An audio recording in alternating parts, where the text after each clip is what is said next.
I was working at different farmers markets and I realized there's really this large disparity between getting young people involved in a lot of the work that was happening in a lot of these different urban gardens. I was like, how can I bring a lot of my interests in education and around environmental sustainability with urban gardening and young people? My name is Megan. I am the founder and executive director at the Urban Garden Initiative that aims to inspire and empower youth to achieve urban sustainability through a gardening-based program.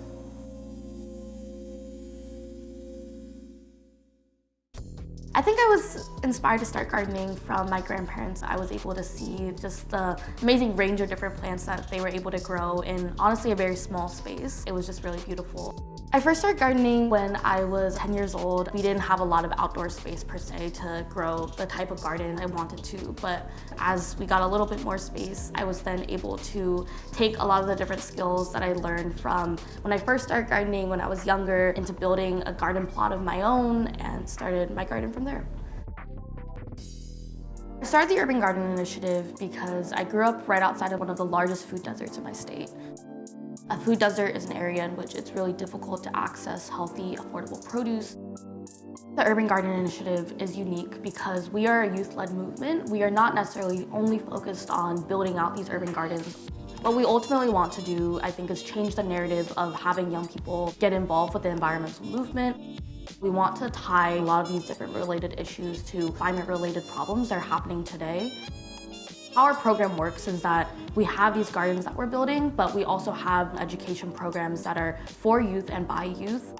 We'll go into a lot of these different schools. We'll be teaching them about both how to start these different gardens, the different relationships between food and climate, and then how are a lot of these other things related to many other environmental concerns happening today, and what can young people most importantly do about them.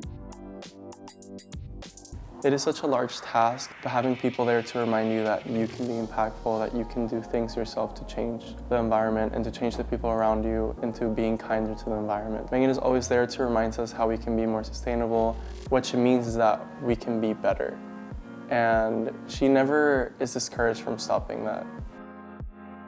I wanted to focus on young people for the Urban Garden Initiative because I feel like too often young people are left out of the conversation around a lot of these different issues. When I started visiting a lot of these different schools, asking them if they talked about environment and climate in a lot of their different classes, as well as if they had visited these urban gardens, I realized young people really did not get the opportunity to get involved in any of these things. I really want to help bridge this gap by getting young people who are really passionate about this to get them involved and help grow the excitement in other young people to hopefully build this movement of young people that are really passionate and care a lot about these different problems.